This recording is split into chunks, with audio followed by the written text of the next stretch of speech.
ছোটবেলায় আমরাও বাবার মুখে, মার মুখে, বড় বোনের মুখে, বড় ভাইয়ের মুখে শত শতবার শুনছি। আমগরও বলছে মা বাবা উপদেশ দিতে গিয়ে যে বাবা তুমি ইমাম সাহেবের ফুল, তোমার আব্বা, আমার আব্বা ঠাকুরপাড়া বড় মসজিদে কুমিল্লা শহরে 43 বছর এক মসজিদে ইমামতি করছে। আব্বা তো মা বলতো, ভাইয়েরা বলতো ছোটবেলায় মনে আছে, বাবা তুমি ইমাম সাহেবের ফুল, চাইও ঠিক মতো চললো, তুমি আর 10 জনের মতো না। তো আল্লাহ তাআলা বলে বান্দা তুমি কিন্তু আমার মুমিন বান্দা, তুমি না কালেমা পড়ছো, তুমি না লা ইলাহা ইল্লাল্লাহ পড়তেছো, তুমি না বলছো তুমি মুসলমান, তুমি স্বীকার করছো তুমি মুসলমান, তুমি না বললে আমি বলছিলাম না। তুমি যদি বলো না আমি মুসলমান না, তো তোমারে কোন ছাগলে বলবে নামাজের কথা? বলেন না। কেউ যদি বলে আমি মুসলমান না, আরে আমি কালেমা মানি না, আমি মুসলমান না, তো তোমারে বলবে কে নামাজের? কে তোমারে বলবে? আল্লাহ বলে তুমি বলছো আমি কালেমা মানি, তুমি বলছো আমি লা ইলাহা ইল্লাল্লাহ এটা মানি, স্বীকার করি, মুখে বলো, তুমি নামাজ কেন পড়বা না? তুমি কেন অশ্লীলতা গুনাহ নাফরমানির পথে যাবা? নর্তকী তুমি দেখবা কেন? উলঙ্গ ছবি তুমি দেখবা কেন? বেপরদা তুমি হবা কেন? আহা আফসোসের না। মুসলমানের মাও বোঝে না, বোনও বোঝে না, ছেলেও বোঝে না, কেউ বোঝে না।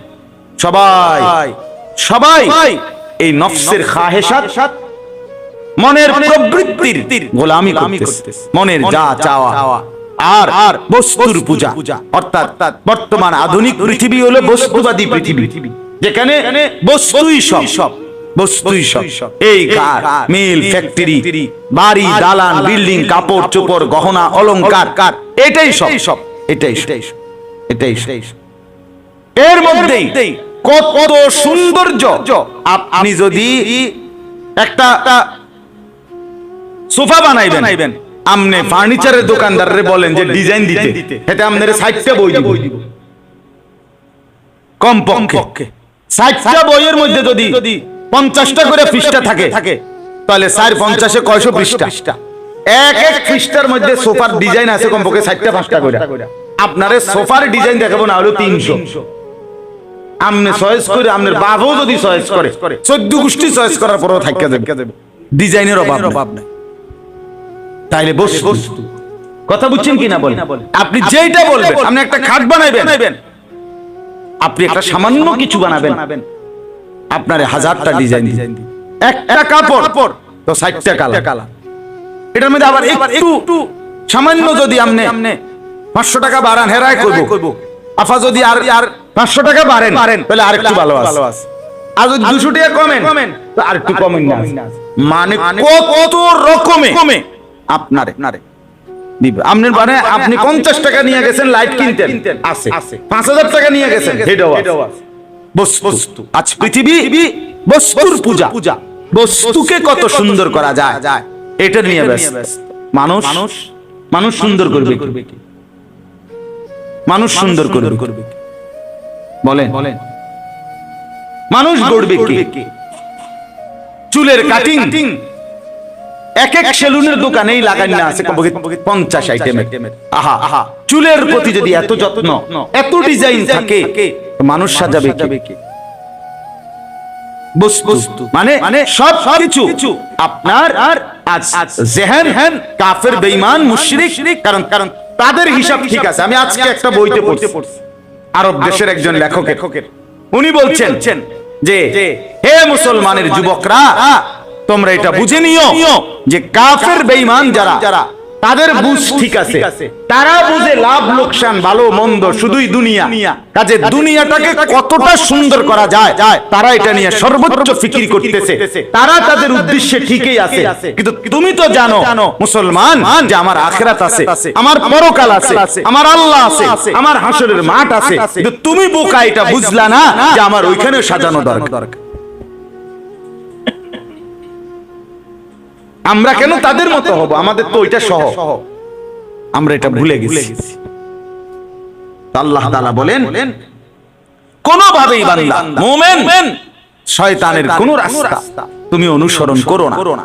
ওয়ামান ইয়াত্তাবি খুতুওয়াতিশ শাইতান ফাইন্নাহু ইয়া'মুরু বিল ফাহশাই ওয়াল মুনকার।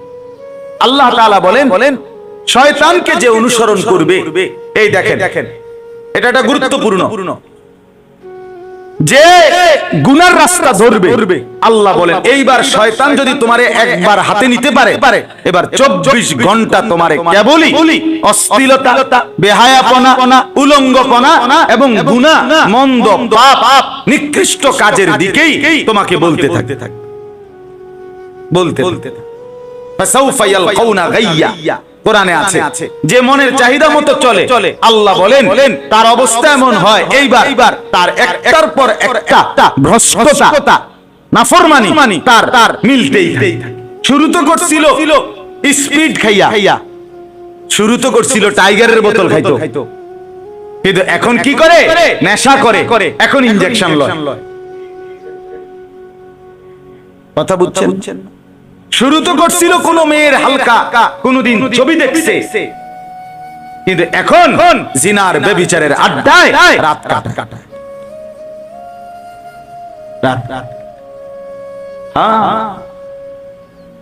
ফাসাউফা ইয়ালকাউনা গাইয়া, আল্লাহ বলেন মনের চাহিদা মতো যে চলে, একবার যে নিজেকে ছেড়ে দেয় নফসের হাতে, শয়তানের হাতে, শয়তান তাকে টেনে নিয়ে একটার পর একটা ইয়া'মুরু বিল ফাহশাই ওয়াল মুনকার। নজরুল মুহাম্মদের একটা বাড়ি দাও তো, অথবা এনে লম্বা লম্বি শুয়ে লাও, তার একটা ছবি উঠাইবে তোমরা এই ঘুম অবস্থায়, বশির পৌ গেল, বা তোমরা রমজান একটা ছবি উঠাইবে, এটা ফেসবুকে দিবা যে ওয়াজের শ্রোতা এইভাবে ঘুমায়।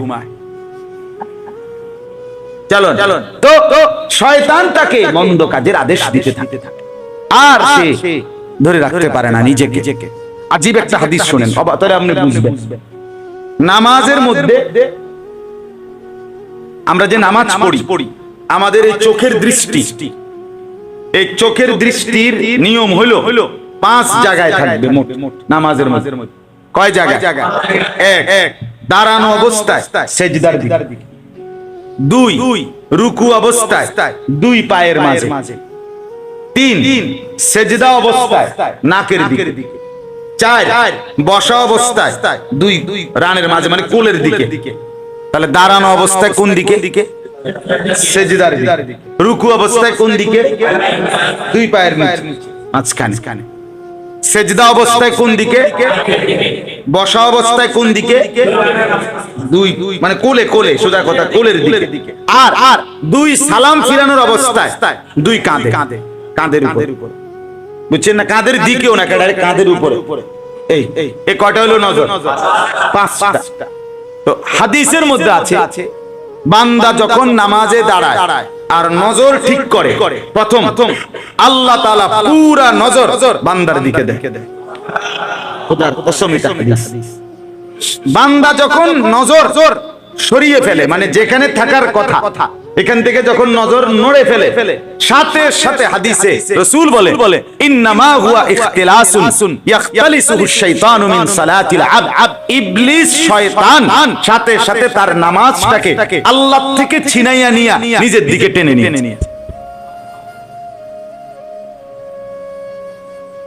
এইবার আর সে নামাজের মধ্যে মন ধরে রাখতে পারে,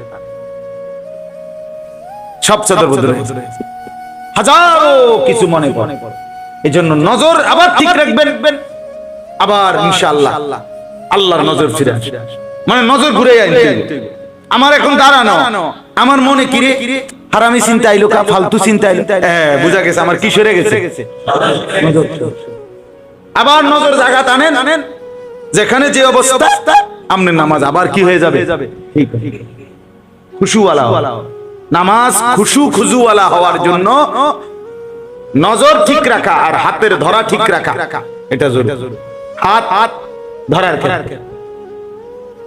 ঠিক রাখা, এভাবে নিয়ত বাঁধার সময় এখানে ধরা, রুকুর সময় 2 হাঁটুর উপরে ছড়িয়ে শক্ত করে ধরা, সেজদার সময় আপনার 2 হাত মিলাইয়া একদম মিলাইয়া রাখা, আর বাকি অবস্থা স্বাভাবিকভাবে কি রাখা, হাত রাখা। এই চারটা হাতের ধরা কয়টা? চারটা। নজর কয়টা? এই 9টা যে ঠিক করে নামাজে বাহ্যিকভাবে তার নামাজ খুশুওয়ালা হয়, মজাওয়ালা হয়। এই নামাজ তাকে গুনাহ থেকে বাঁচায়, এই নামাজ তার জিন্দেগি সুন্দর করে দেয়। নামাজ সুন্দর করতে হয়। আমার খুলনার হযরতের বৈশিষ্ট্য এটা। বাংলাদেশের একজন বড় বুজুর্গ আরিফ বিল্লাহ হযরত মাওলানা মুফতি নুরুল আমিন সাহেব হযরত বলেন যে নামাজ সুন্দর করা অনেক বড় গুণ। ওনার ফিকির এটা, নামাজ সুন্দর করবেন। নামাজের মধ্যে যার নজর ঠিক, নামাজের বাহিরেও তার নজর ঠিক। নামাজে যে চোখ ঠিক মতো রাখতে পারে, আল্লাহ তাআলা এর বরকতে বাহিরে ভিন নারী থেকে তার নজর হেফাজত করার তৌফিক। হ্যাঁ, এজন্য খেয়াল রাখ। তাইলে ওমাইয়াত্তাবি খুতুওয়াতিশ শাইতান ফাইন্নাহু ইয়া'মুরু বিল ফাহশাই ওয়াল মুনকার। রব্বুল আলামিন বলে, যে শয়তানকে অনুসরণ করবে, গুনার রাস্তা ধরবে, একটা গুনাহ শুরু করে দিলে সাথে সাথে শয়তান তোমাকে টেনে নিবে, কোলে করে আদর করে এবার একটার পর একটা অশ্লীলতার গুনার মধ্যে লাগিয়ে দিবে। মদ খাও, জুয়া খেলো, নারীর পেছনে চলো, গান। রাসূল সাল্লাল্লাহু আলাইহি ওয়াসাল্লাম বলছে, গান, কোন ব্যক্তি যখন গান শুনে, তো কোন জায়গায় পানি পড়লে, বৃষ্টির পানি পড়লে যেমন নতুন চারা, নতুন গাছ জন্ম নেয়, রাসূল বলেন গান ঠিক এরকম ভাবে জিনা আর ব্যভিচারকে এভাবে উৎসাহিত করে। আল গিনা ইউমবিতুজ জিনা, জিনা তৈরি করে, আসক্ত হয় সে নারীর। পৃথিবীর সব গান কাকে কেন্দ্র করে? নারীকে। তুমি চাঁদের মতো, তুমি রোদের মতো, তুমি সূর্যের মতো, তুমি কাঠের মতো, তুমি ওয়ালের মতো, তুমি প্লাস্টিক, তুমি রাবার, তুমি। পৃথিবীর এই পরিস্থিতিতে যদি সামান্যতম বিবেক থাকে ভাইয়া, কমপক্ষে তোমরা ছেলেদেরকে বলি, বাবা, যদি ন্যূনতম বিবেক থাকে তাহলে আল্লাহকে মানো। এটা নূহ নবীর ঘটনা না, এটা মুসা নবীর ঘটনা না, বরং এই মুহূর্তের রানিং পৃথিবীতে, এই মুহূর্তের জলজ্জান্ত ঘটনা যে মুসলমানের উপরে এইভাবে জুলুম হচ্ছে। আমার ভাই, আমার মা, আমার বোন এভাবে আহাজারি করতেছে। একটি অঞ্চলের সমস্ত মুসলমান তাদের বসত বিটার শেষ চিহ্নটাও মিশায় দিছে। এমন যে জাতির, সেই জাতির আরেক অংশ দিন রাত মোবাইল টিপতেছে, নাচ গান দেখতেছে, এটা মানায় না। প্রিয় ভাই, এটা মানায় না। তোমার মায়ের কান্না দেখে তুমি নারী দেখবা, ছবি দেখবা, এটা ইনসাফ না। তোমার বোনের এত বড় বেইজ্জতি দেখে, আহাজারি দেখে, 6 বছরের 3 বছরের বাচ্চার 7 ঘন্টা 9 ঘন্টা লাইন ধরে একটা ছোট মাসুম বাচ্চা একটু স্যালাইনও না, একটু পানিও না পাচ্ছে না। আমার 3.5 বছরের একটা মেয়ে আছে, রাত্রে বেলা ওই আমার সাথেই ঘুমায়। আমি আমার এই ছোট মেয়েটা আমার বালিশের পাশে একটা গ্লাসে সবসময় পানি রাখি। আমি সব সময় দেখি আমার এই বাচ্চা মেয়েটা হঠাৎ হঠাৎ ঘুমের থেকে উঠা একটু পানি খায়, ফের পানি তৃষ্ণা লাগে, মনে হয় আবার ঘুমায় যায়। তো ফিলিস্তিনের 3.5 বছরের এমন বাচ্চা, তো এক ফোঁটা পানি নেই। আমি রাতের 3:30 বাজে গেলেও আমার মেয়েটা সজাগ থাকে আমার জন্য, কসম আল্লাহ। 3টা 2টা বাজে তো আমি আসলে আমারে বুকে জড়াইয়া ঘুমায়। তো ফিলিস্তিনের 3 বছরের বাচ্চা মেয়ে, বাচ্চা ছিল, তার বাবা কোথায়, তার মা?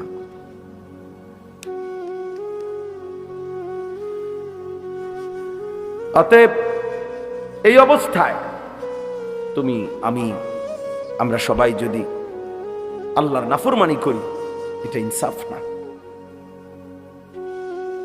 ফিলিস্তিন 77 বছর ধরে নির্যাতিত, কাশ্মীর 78 বছর, 1947 থেকে নির্যাতিত। রোহিঙ্গা মুসলমান 61 বছর ধরে নির্যাতিত। 1964 ইংরেজি থেকে, তুমি হিসাব করো, আমার কাছে হিসাব আছে সব। তাইলে 77 বছর ধরে ফিলিস্তিন নির্যাতিত হবে, 64 বছর ধরে রোহিঙ্গার মুসলমান নির্যাতিত হবে, 78 বছর ধরে কাশ্মীরের মুসলমান নির্যাতিত হবে। তুমি বন্ধু কোনোদিন নির্যাতিত হবা না, এর নিশ্চয়তা তোমার কাছে কোত্থেকে আসবে? কথা বলেন না। আমাদের উপরে কখনোই কোনো মুসিবত আসবে না। প্রিয় ভাই, তুমি কেমনে বুঝলা? তুমি কেমনে বুঝলা? তুমি কেমনে এতটা নিশ্চিন্ত হইয়া গেলা যে তোমার উপরে কোনো মুসিবত আসবে না? তুমি এইভাবে আল্লাহর সাথে বিদ্রোহ করতেছ। এক ওয়াক্ত নামাজ নাই, সেজদা নাই, দিন নাই, রাত নাই, নারী, ছবি, নাচ, গান, মদ, জুয়া, সুদ, ঘুষ, মিথ্যা, চুরি, ডাকাতি, হারাম, নাফরমানি, জওয়ান কিংবা বুড়া, আমি কিংবা আপনি, নারী কিংবা পুরুষ, আমরা যেভাবে আল্লাহর নাফরমানি করছি, বলেন আমাদের উপরে কি কখনোই এমন আযাব আসতে পারে না? মনে রাখবেন, রাসূলুল্লাহ সাল্লাল্লাহু আলাইহি ওয়াসাল্লাম বলছেন, যে ব্যক্তি কোনো দ্বীনি মজলিসে ফাঁকা জায়গা দেখলো অতঃপর নিজে পূর্ণ করলো, আল্লাহ তাআলার আশ্রয়ে, কুদরতি কোলে সে আশ্রয় নিল। এটা একদম বুখারী শরীফের হাদিস। মান রাআ ফুরজাতান ফাজালাসা ফিহা ফাকাদ আওয়া ইলাল্লাহ। অনেক বড় ফজিলত। এজন্য ফাঁকা জায়গা দ্বীনি মাহফিলে, দ্বীনি মজমায় পূরণ করে বসা খুব নেকি। আরেকটা ছোট্ট অনুরোধ হলো, তোমরা ছেলেরা কেউ হাতে ধরা যে মোবাইল, এটি নামায় ফেলো, বন্ধ করে ফেলো। এমনি শোনো, আমি বললাম এই হাতে ধরে মোবাইল রেকর্ড করো না, ভিডিও করো না, এটা একদম বন্ধ করে দাও দোস্ত, আল্লাহর বাস্তে। আমরা মনোযোগ দিয়ে আল্লাহর কথা শুনি, অল্প একটু সময় আল্লাহর কথা যে যতটা মহব্বতের সাথে দিল থেকে শুনে, আল্লাহ তার জিন্দেগি বদলায়। কিছুটা যদি পরিবর্তন না হয় কারোই, তো কি শুনলাম আর কি বললাম, আমারই বলার লাভ কি, তোমার আপনাদেরই শোনার লাভ কি? যে যেমন আছি এমনই যদি থেকে যাই বছরের পর বছর, দিনের পর দিন, তো বলেই কে, শোনেই কে, কার জন্যই বলে, এটা ভাবা উচিত। আল্লাহর কথা তো পরিবর্তনের জন্য, সেটা যদি মোটেই না হয়, কারো যদি বিবেক না নড়ে, কারো যদি জিন্দেগি না বদলায়, তো এই মাহফিলগুলোর অর্জন কি? এতে অর্জনটা কি? কোথাও কম হইল, কোথাও বেশি হইল, তো কোথাও 10 লাখ লোকে হইল, তো কি হইল এতে?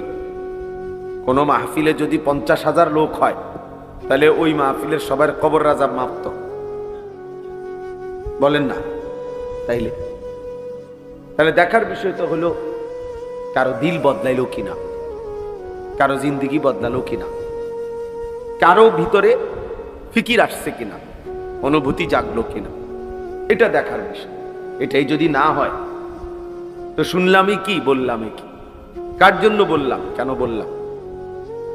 এজন্য দোস্ত সবার এটা উচিত, মোবাইল ধরে রাখলে হাতে দিল জমে না, দিল জমে না, লুকাইয়া কৌশল করা, হ্যাঁ, ছবি উঠানোর, ভিডিও করার কোনো দরকার নেই। এমনি শোনো, নিজের ভালোর জন্য, নিজের কল্যাণের জন্য। আমাদের প্রত্যেকে একটা জিনিস মনে রাখা দরকার, আমরা শেষ পর্যন্ত কিন্তু একাই। ঘুরে ফিরে দিন শেষে, বেলা শেষে, হায়াত শেষে আমরা একাই, আমরা একাই। এই জন্য আমাদের একাই আমাদেরকে আল্লাহর সামনে দাঁড়াইতে হবে। আল্লাহ তাআলা কোরআনুল কারীমের মধ্যে স্পষ্ট বলছেন, আমি তোমাদেরকে প্রথম যেরকম একাকী বানাইছিলাম, একদিন আমি তোমাদেরকে এমন একাকী আমার কাছে ফিরে আনব। কামা খালাকনাকুম আউয়ালা মাররা, প্রথমবারের মতো। প্রথমবার যেমন একাকী মায়ের পেট থেকে বের করেছি, একদিন আমার সামনে হাসরের ময়দানে একাকী দাঁড় করাবো। ওয়াকুল্লুহুম আতিহি ইয়াউমাল কিয়ামাতি ফারদা। আল্লাহ তাআলা বলছেন প্রত্যেকেই আল্লাহর সামনে দাঁড়াইতে হবে একজন একজন। ফারদান মানে একজন একজন। ফাইদা নুফিখা ফিস সূরি ফালা আনসাবা বাইনাহুম ইয়াওমাইদিন ওয়ালা ইয়াতাসাআলুন। আল্লাহ বলে যেদিন হাসরের ময়দান কায়েম হবে সেদিন কেউ কাউকে হাসরের মাঠে নিজের কোনো বংশের পরিচয় দিবে না, আত্মীয়তার, সম্পর্কের, বন্ধুত্বের কোনো পরিচয় দিবে না। ওয়ালা ইয়াতাসাআলুন, কেউ কাউকে ভালো মন্দ কিছুই জিজ্ঞেস করবে না। আমারটা আমি, আমার বুঝ আমাকেই করতে হবে। ইকরা কিতাবাক, আল্লাহ তাআলা বলবেন বান্দা তোমার আমলনামা তুমিই পড়ো। কাফা বিনাফসিকা আল-ইয়াওমা আলাইকা হাসিবা, আজ তোমার হিসাবের জন্য তুমি একাই যথেষ্ট, তুমি একাই বুঝ দাও। ইন্নাল্লাহা সাইয়ুকাল্লিম, নিশ্চয়ই আল্লাহ তাআলা প্রত্যেকের সাথে কথা বলবেন। নবীজি বলছেন একজন একজন, এতটা একজন যে নবীজি বলছেন লাইসা বাইনাহু ওয়া বাইনাহু তারজুমান, আল্লাহর মাঝে আর বান্দার মাঝে একজন ফেরেশতাও থাকবে, ফেরেশতাও থাকবে, তারজুমান থাকবে না, মানে দোভাষী না, কেউ না, শুধুই আল্লাহ, শুধুই বান্দা, একাকী আল্লাহর মুখোমুখি হতে হবে। আল্লাহ তাআলা জিজ্ঞেস করবেন, আমাদেরকে উত্তর দিতে হবে। লিমা ফাআলতা হাযা লিমা তারাকতা, আল্লাহ তাআলা আমলনামা দেখিয়ে জিজ্ঞেস করবেন বান্দা এটা কেন করলে, এটা কেন ছাড়লে, এটা করছিলা কেন, এটা ছাড়ছিলা কেন। সুম্মা লা তুসআলুন্না ইয়াওমাইদিন আনিন নাঈম, আল্লাহ তাআলা বলেন আমার দেওয়া সমস্ত নিয়ামত আমি সেদিন জিজ্ঞেস করব। সরাসরি কোরআনের আয়াত, ফাওয়ারাব্বিকা লানাসআলান্নাহুম আজমাইন, আল্লাহ বলেন আল্লাহর কসম বান্দা আমি কিন্তু সকলকেই জিজ্ঞেস করব। কোরআন শরীফের আয়াত, কসম করে আল্লাহ নিজের কসম করে বলছেন, আল্লাহ আল্লাহর কসম খাইয়া বলছে যে আমি আল্লাহ আমার নিজের কসম করে বললাম আমি কিন্তু সবাইকে জিজ্ঞেস করব। ইন্নাস সামআ ওয়াল বাসারা ওয়াল ফুআদা কুল্লু উলাইকা কানা আনহু মাসউলা, আল্লাহ বলছে নিশ্চয়ই কান, চোখ এবং অন্তর সেদিন হাসরের ময়দানে জিজ্ঞাসিত হবে, মানে আমি আল্লাহ জিজ্ঞেস করব, আমার প্রশ্নের উত্তর দিবে। এজন্য দোস্ত ওই অমুকের সাথে তমুকের সাথে সম্পর্ক, তিনি আমার জন্য সব তরায় দিবেন, ভাসাইয়া দিবেন না ভাইয়া, এটা না। আপনাকে হিসাব দিতে হবে, আপনাকে একাকী প্রশ্নের উত্তর দিতে হবে, আপনাকে একাকী আল্লাহ তাআলার মুখোমুখি হইতে হবে। সুপারিশ মানে নাজাত না, একটা জরুরি কথা, মনোযোগ দিলে বুঝবেন। ফিতনা করার দরকার নেই, এমনি বুঝতে শিখেন নিজের ভালোর জন্য। সুপারিশ মানে নাজাত না। নবীগণ সুপারিশ করবেন, আউলিয়াগণ সুপারিশ করবেন, শহীদগণ সুপারিশ করবেন, হাফেজে কোরআন সুপারিশ করবে, হাজী সাহেব সুপারিশ করবে। আমাদের প্রিয় নবী সাল্লাল্লাহু আলাইহি ওয়াসাল্লামও উম্মতের জন্য, সকলের জন্য সুপারিশ করবে। করবে কি না বল, কথা বলেন না, করবে। কিন্তু সুপারিশ মানে নাজাত না। সুপারিশ মানে কি না, নাজাত না। মানে সুপারিশ করিলেই সে জান্নাত, না না। সুপারিশ করবে প্রত্যেকেই স্তর অনুপাতে, আর আল্লাহ তাআলা প্রত্যেকের সুপারিশ গ্রহণ করবেন, কিন্তু ফায়সালাটা আল্লাহই দিবেন। তিনি যাকে ইচ্ছা তাকে তিনি মুক্তি দিবেন, তিনি যাকে ইচ্ছা তাকে তিনি জাহান্নাম দিবেন। এই কথাটা বুঝতে হবে। দরখাস্ত মানে গ্রহণ না। দরখাস্ত দিছি অতএব আমি পেয়ে গেছি, পৃথিবীর কেউ এটা বলে না। দরখাস্ত মানে আবেদন, সুপারিশ মানে আবেদন। এরপরে যার কাছে সুপারিশ করলাম তিনি গ্রহণ করা না করা তার ইখতিয়ার, তার ইখতিয়ার। এই জন্য এটা জরুরি বিষয়, প্রত্যেককেই এটা ভাবতে হবে। নবী সাল্লাল্লাহু আলাইহি ওয়াসাল্লাম সুপারিশ করবেন, আপনারা ইনসাফের সাথে বলেন, আপনাদের বিবেক কি বলে যে নবীজি এটাই বুঝাইতে চাইছেন। এই কথার অর্থ কি? এই কথার অর্থ হলো উম্মত, যে তুমি মৃত্যু পর্যন্ত চুরি, ডাকাতি, জিনা, ব্যভিচার, মদ, জুয়া, সুদ, ঘুষ, যত অন্যায় করতে থাকো, আমি সুপারিশ করে তোমারে জান্নাত দেব, এটাই তো অর্থ না? আপনাদের বিবেক কি বলে? একজন মানুষ বলে, একজনে বলেন যে না হুজুর আমার তো মনে হয় এটাই। তাইলে তাইলে এটা মনে রাখতে হবে, সুপারিশ তিনি সকলের জন্য করবেন, কিন্তু ফায়সালা কে দিবেন? আল্লাহ দিবেন। হ্যাঁ, নবীকে আল্লাহ বলছেন, বন্ধু আপনাকে আমি খুশি করব, আপনার মুখে হাসি ফুটাবো। ওয়ালা সাউফা ইউতিকা রাব্বুকা ফাতারদা, এই পরিমাণ আপনাকে দেব যাতে করে আপনি সন্তুষ্ট হয়ে যাবেন, আপনারে খুশি করে দেব। কিন্তু এরপরেও কোথাও এ কথা বলে নাই যে আমি আল্লাহ তাআলা আপনার সুপারিশের পরে আমার কোনো ইখতিয়ার নাই, এ কথা আল্লাহ বলে নাই। সিদ্দিকীনের সুপারিশের পরে আমার কোনো ইখতিয়ার নাই না, হাফেজ কোরআনের সুপারিশের পরে আমার কোনো ইখতিয়ার নাই না, এ কথা বলে নাই। সুপারিশ করবে কিন্তু ফায়সালা আল্লাহ। এজন্য ছেলেরা, বাবারা, আমার এটা মূল উদ্দেশ্য বোঝানো। একটি মাহফিল তারা করছে, আমরাও করলাম, অমুকে করছে, তমুকেও করলো, এই গ্রামের ছেলেরাও করছে, ওই গ্রামের ছেলেরাও করলাম, পাট্টাপাট্টি করলাম, প্রতিযোগিতা করলাম, দেখাই দিলাম, মানুষ আইনা জমা করলাম, কেউ হেলিকপ্টার দিয়ে হুজুর আনলাম, কেউ বিমান দিয়ে আনলাম, কেউ এর চাইতে বড় বক্তা আনলাম, কেউ লাখ টাকা দিয়ে হুজুর আনলাম। ঠিক আছে, মানুষ জমলো, হ্যাঁ, এরপরে এরপরে কি অর্জন, কি সেটা বল। অর্জন তো দেখা দরকার, অর্জনটা কি হলো আমার? হ্যাঁ, মানুষে কইছে আর কি আগামীকাল তার মাহফিলের লোক হইছে, হ্যাঁ, তো এরপরে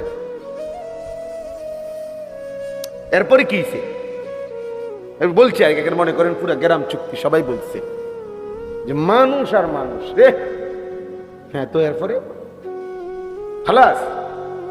এটাই, এই 2 লাখ টাকা খরচ করার মাকসাদ এটাই যে মানুষে কইছে, লোক হইছে, তে কামিয়াব, সার্থক। এটা আমার এই 5 লাখ টাকা খরচ করা সার্থক, এটা বুঝে, এটা বুঝা দরকার বাবা, ছেলেরা, বাবা, তোমরাও বুঝা দরকার।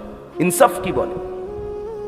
এই লৌকিকতা, এই প্রদর্শনী তো মূল মাকসাদ না, এটা তো জনসভা না, এটা তো ইলেকশনের প্রস্তুতি না, এটা তো ভোটের জন্য মানুষের দিল তৈরি করা না, এটা তো আখিরাতের জন্য দিল তৈরি করা।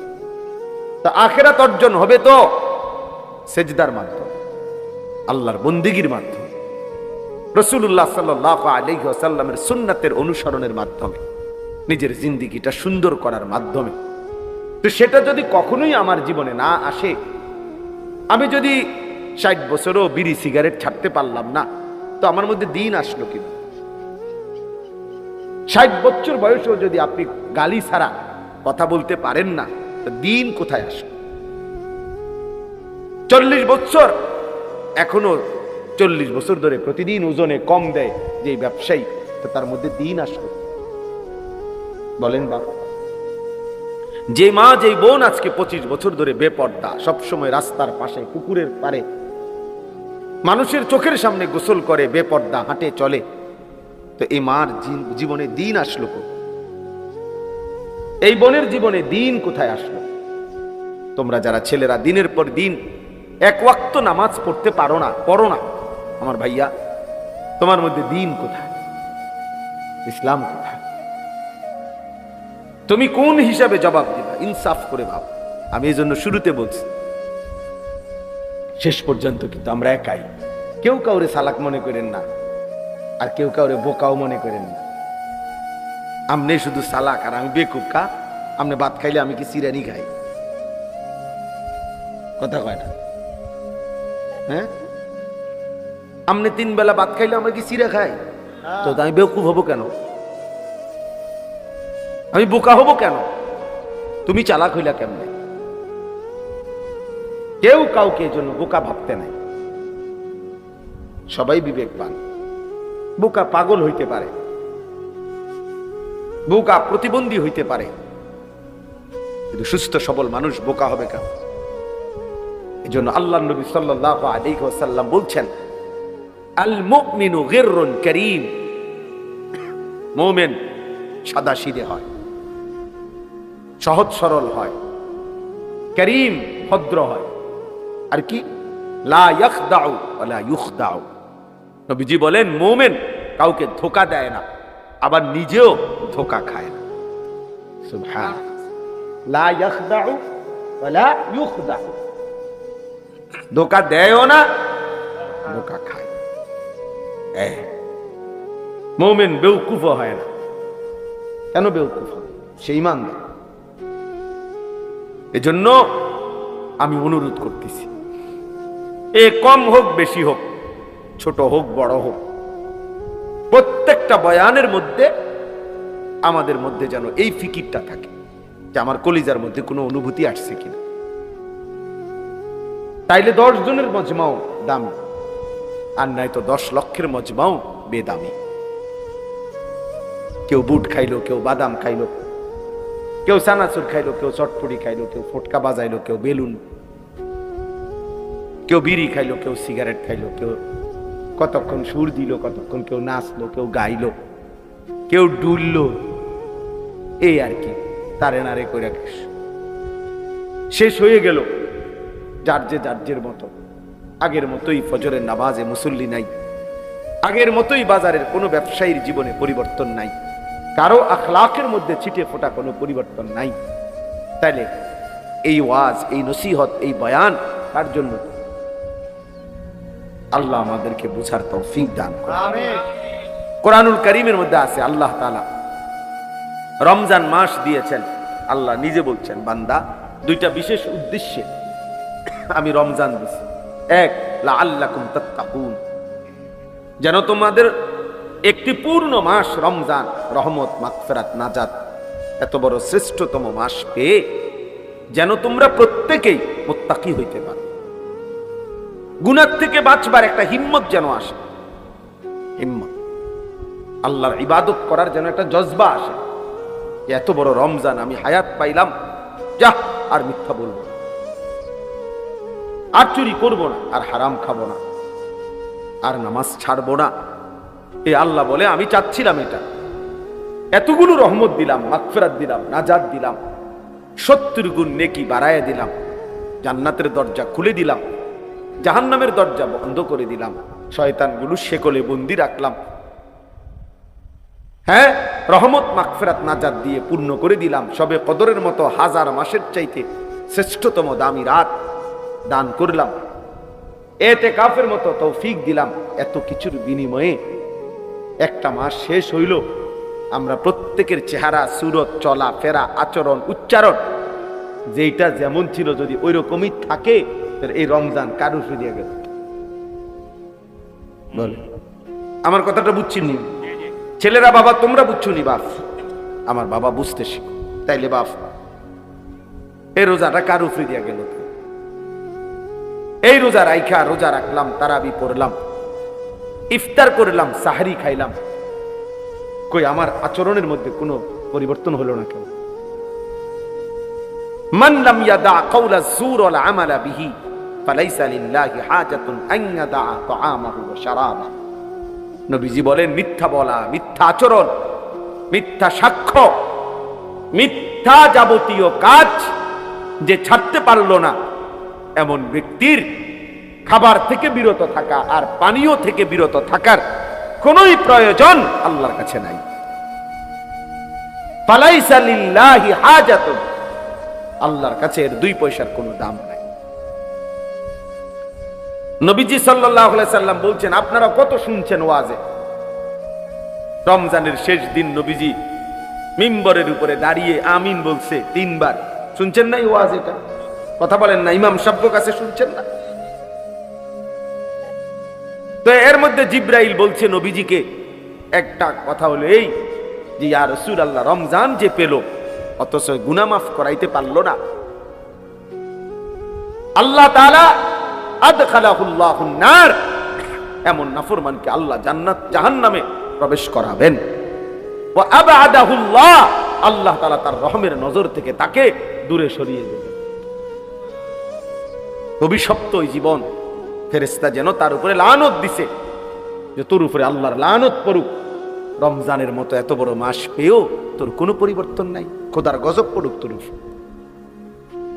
আল্লাহর লানত করুক তোর উপরে, আল্লাহর লানত। এত বড় রমজান পেয়েও একটা মিথ্যা বলা ছাড়তে পারলি না নাফরমান। নতুন করে নামাজ পড়া শিখলি না নাফরমান। কোনো কিছুই কোনো পরিবর্তন, চুল আগের মতো, প্যান্ট আগের মতো, জামা আগের মতো। আহা অসভ্যতা, নোংরামি, অস্থিরতা, নারী, ছবি, জিনা, ব্যভিচার, মদ, জুয়া, সুদ, ঘুষ, ওজনে কম দেওয়া, গালি, বিড়ি, সিগারেট, টেলিভিশন, নাটক, সিনেমা, যার যেইটা আগের মতোই। তো রমজানে কি অর্জন হলো বাবা? একটা ছেলে ভাইবো, সবাই একসাথে বদলায় না, আমরা জানি। সবাই একসাথে বদলাবে না, একজন হলে একজনই ভাই। নবীজি তো বলছেন, এটা জিব্রাইল বলছে, লানত ওই ব্যক্তির উপরে রমজান পেয়েও যে জীবনটা বদলাইতে পারল। যেমন মনে করেন হজে গিয়েও যার জীবন বদলাইল না, আল্লাহর ঘর দেখা, নবীর রওজা দেখা, তো তার পরিবর্তন আর কি দিয়ে হইব বলে? এজন্য আমরা কিতাবে পড়ছি, কোন ব্যক্তির হজ কবুল হয়েছে কিনা এটার একটা বাহ্যিক প্রমাণ আছে, সব কিতাবে আছে কথা। ওলামায়ে কেরাম, মুহাদ্দিসিনে কেরাম বলছেন এটার একটা বাহ্যিক নমুনা আছে। নমুনাটা কি? যে ব্যক্তির হজ্জের আগের আচরণ আর হজের পরের আচরণ পরিবর্তন বোঝা যায়। দেখা গেছে লোকটা আগে চা দোকানে আড্ডা দিত, বিড়ি খাইতো, সিগারেট খাইতো, গালিগালাজ করতো, টেলিভিশন দেখতো, নাচ গান দেখতো, সুদ খাইতো, ঘুষ খাইতো, কিস্তি নিত, হারামের সাথে ছিল। আলহামদুলিল্লাহ এখন হজের থেকে আইসা সব ছেড়ে দিছে, নামাজ রোজা করে, তাসবিহ তেলাওয়াত করে, বুঝাই যায় চেহারা। তো উলামায়ে কেরাম বলেন এটা প্রমাণ করে যে আল্লাহ তাআলা তার হজ কবুল করছে, কারণ তার মধ্যে কি হয়েছে? পরিবর্তন হয়েছে। কথাটা বুঝছেন কিনা বলেন? তাহলে রমজানেরও তো একটা উদ্দেশ্য আছে। আল্লাহ তাআলা আমাদেরকে একটা মাস যে খাদ্য পানীয় স্ত্রী মিলন থেকে দিনের বেলা বিরত রাখলেন, এর কি কোনো উদ্দেশ্য নাই? সেই উদ্দেশ্য কই? সেই উদ্দেশ্য কই? তোমাদের ছেলেদের চেহারা দেখলে বলো বাবা, পরিবর্তন কোথায়? রমজান পেয়ে পূর্ণ এক মাস রোজা রেখেও কেন নামাজ পড়তে পারলা না? কেন পারলা না? রমজানের ওই দেখেন মোবাইল ধরেই রাখছে, মানে কিছু এত অসভ্য, কিছু ছেলে এরকম এত বেদ্য,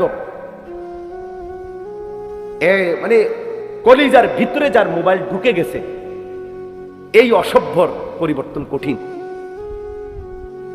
ওর কথা হলো, হুজুর তোমার বাপ না তোমার আব্বাইও যদি কয় আমি ছাড়তাম না মোবাইল। মোবাইল আমার প্রাণ, মোবাইল আমার প্রাণ ভ্রমরা। এই ভ্রমরা যদি টিপ দেয়, আগে শুনছি গল্প ছোটবেলায়, রাক্ষসের প্রাণ ছিল কিসে? ভ্রমরার ভিতরে। আমরা ছোটবেলায় গল্প শুনতাম না, ওই ভ্রমরা যদি কি টিপ দিয়ে মাইরা লায়, তাহলে রাক্ষস কি হয়ে যাবে? আজ অসংখ্য ছেলে পেলেন এই অসভ্যদের জিন্দিগিটা, তার জীবন এটা। তার কোনো মা নাই, তার কোনো বাপ নাই, তার কোনো বংশ নাই, তার কোনো ধর্ম নাই, তার কোনো কোরআন নাই, তার কোনো আল্লাহ নাই, তার কোনো রাসূল নাই। তার জীবন একটাই, একটা মোবাইল, একটাই। এই এক মোবাইল তার জীবন। এরপরে এর দ্বারা কি কোনো ভদ্রতা আছে?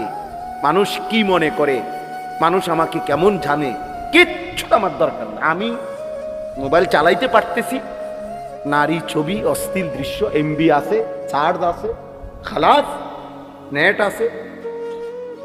এবার আর আমার সমাজে ইজ্জত আছে না নাই, এটা আমার দেখার দরকার। আমার মনের চাহিদা তো পূরণ হয়েছে, আমার চাহিদা তো পূরণ হয়েছে।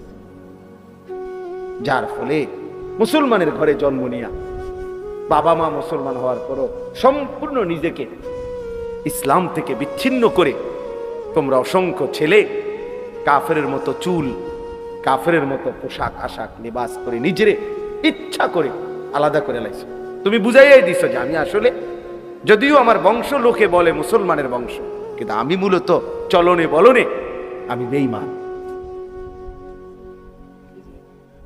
আহ, বলো ভাইয়া, নাই তো এই চুল মুসলমানের চুল। তাইলে তোমার মা কোথায়, তোমার বাবা কোথায়, তোমার বংশ কি, তোমার ধর্ম কি, তোমার আল্লাহ কোথায়, তোমার রাসূল কোথায় সাল্লাল্লাহু আলাইহি ওয়াসাল্লাম, তোমার কোরআন কোথায়, তোমার ছোটবেলার মক্তবের পড়ালেখাটা কই গেল, তোমার মায়ের আদর কই গেল, তোমার বাবার আদর কই গেল? কতজন ছোটবেলায় তোমার জন্য দোয়া করছিল, কতজনের কত আদরে তুমি বড় হইছ, বিনিময়ে আজ সব ভুলে বেঈমান কাফেরদের মতো নিজেকে সাজাইলা। আহ, এর চাইতে বড় পরাজয়, এর চাইতে বড় পরাজয়। অস্ত্রের মুখে মুসলমান কোনোদিনই হারবে না, আজকেও হারবে না ইনশাআল্লাহ। ফিলিস্তিনেও হারবে না মুসলমান, মুসলমান এখনো হারে নাই, ইসরায়েল জিতে নাই, এখনো জিতবেও না, কোনো সন্দেহ নেই। মুজাহিদিন মাটির নিচে বাংকারে সব আছে, মুজাহিদিন আছে, তারা শহীদ হয় নাই এখনো। একদিন ঠিকই ফিলিস্তিনের জমিনে একদিন শুনবেন ইনশাআল্লাহ ইসরায়েলের কুত্তারা হেরে গেছে। এটা আল্লাহর ওয়াদা, এটা আল্লাহর ওয়াদা। আমার আল্লাহ যদি সত্য হয়, ইসরায়েলের পতন হবে, এটাই সত্য। আর আমার আল্লাহ সত্য, আমার কোরআন সত্য, আমার রাসূলের ভবিষ্যৎবাণী সত্য। এই ইহুদি কুত্তারা এই পর্যন্ত চূড়ান্ত কখনোই জিতে নাই। এরা মদিনায় ছিল, বনু নজির হেরে গেছে। এরা বনু কাইনুকা ইহুদি গোত্র মদিনায় ছিল, হেরে গেছে। এরা বনু কুরাইজা মদিনায় ছিল, হেরে গেছে। এরা খায়বারে আশ্রয় নিছিল, সেখানেও হেরে গেছে। হযরত ওমরের জামানায় পুরা আরব সীমানা থেকে আখরিজুল ইয়াহুদা মিন জাজিরাতিল আরব, আরব সীমানা থেকে ওমর রাদিয়াল্লাহু তাআলা আনহু বের করে দিয়েছে, ওদেরকে বের করে দিয়েছে। ওরা কোথাও কোন জায়গায়, পৃথিবীর কোথাও এই ইহুদি কুত্তারা চূড়ান্ত ভাবে বিজয়ী হিসাবে কখনোই কোথাও এই পর্যন্ত দাঁড়াইতে পারে নাই, এবারও পারবে ইনশাআল্লাহ। এবারও বাকি কথা হইল, প্রত্যেকের পতন সমান না, এটা একটা সহজ হিসাব মনে রাখবে। নূহ আলাইহিস সালামের কওম আল্লাহ তাআলা যতদিন পরে ধ্বংস করছে, লূত আলাইহিস সালামের কওম এতদিন পরে ধ্বংস করছে। ফেরাউনের পতন হইছে যত বছরে, নমরুদের পতন এত বছরে হইছে না। কথা বুঝছেন, হিসাবটা বুঝছেন? প্রত্যেক জালেমের, প্রত্যেক পাপীর, প্রত্যেক নাফরমান বেঈমানের পতন একই সময় না, যে যেই নাফরমানি করবে 10 বছরের মাথায় সেই পতন হবে না, এটা না। কার জন্য পতন কোন দিন, সেটা একমাত্র আল্লাহর ফয়সালা। কেউ 70 বছর, কেউ 700 বছর পরে হোক, যেহেতু 950 বছর পরেও জালেমের বেঈমানের পতন হইছে নূহ নবীর কওমের, তাইলে ফিলিস্তিনের উপরে জুলুম করতেছে ইসরায়েলের বেঈমানরা আজকে 77 বছর, 1948 সাল থেকে আজকে 77 বছর, এখনো 950 বছর হয় নাই। তো 950 বছর নূহ নবীর কওম জালেমরা জমিনে অহংকার করছে, আস্ফালন করেছে। 950 বছর নূহ নবী জুলুমের শিকার হয়েছে, নূহ আলাইহিস সালাম। কিন্তু এরপরও একদিন ইমানের বিজয় হয়েছে, একদিন ঠিকই বেঈমান হেরে গেছে। এজন্য বন্ধু, সম্মুখ যুদ্ধে, মুখোমুখি যুদ্ধে, ওই ছেলে, এই ছেলে, তুমি কি করো বাবা? এনে বসে বসে এই ডোরা কাটা শার্টওয়ালা ছেলে, বাবা তুমি কি করো বাবা? আস্তাগফিরুল্লাহ। তার পুরা মনোযোগ হয় মোবাইলের দিকে, নয়তো তার ব্যক্তিগত কোনো ফিকির। আস্তাগফিরুল্লাহ। তোমার কাজ থাকলে চলে যাও বাবা।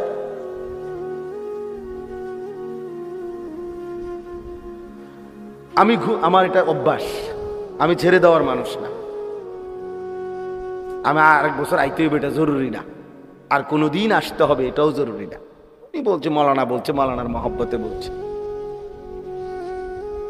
একবার সুযোগ একবারই বলে, আমি যদি আরেকবার হায়াত না পাই, আমি যদি আরেকবার হায়াত না পাই, এই জন্য বললাম সম্মুখ যুদ্ধে, মুখোমুখি লড়াইয়ে 1450 বছরে কোনোদিন মুসলমান হারে নাই। এটাই ইতিহাস, এটাই ইতিহাস, এটাই ইতিহাস। এখনো পারবে। এ বম্পিং শেষ করতেছে না, মুসলমানের তাজা খুন ঝরছে, কিন্তু মাটির নিচে মুজাহিদ ঠিকই আছে, ঠিকই আছে। আল্লাহর ফয়সালা কিভাবে বিজয় হবে সেটা মালিক যখন দেখাবে, তখন 2 এ 2 4 ঠিকই মিলে যাবে, মিলে যাবে। দুপুরবেলা কেমনে ভাগবে এটা মালিক যেমনে সাজাইয়া রাখছিল, যখন দৌড় দিছে তখন সবাই দৌড় দিল। আমরা কোনো কেউ বুঝছি না। হ্যাঁ, 5ই আগস্ট কেমনে দৌড় দিবে আমরা কেউর হিসাবে মিলছিল না, যে বাঁচবো কেমনে, যাইবো কেমনে, কি হইব কেউ জানছে না। রক্তই শুধু জড়ছিল। কিশোর যুবক তখন রক্তই দিচ্ছিল, ছাত্র জনতা তখন স্লোগানে মুখর করে দিছিল, তাজা খুন দিচ্ছিল। মনে হচ্ছিল কি হবে না হবে। ঠিকই মালিকের ফয়সালা যখন হয়েছে, তো গোটা পৃথিবী দেখছে জালেমের পতন কেমনে হয়েছে।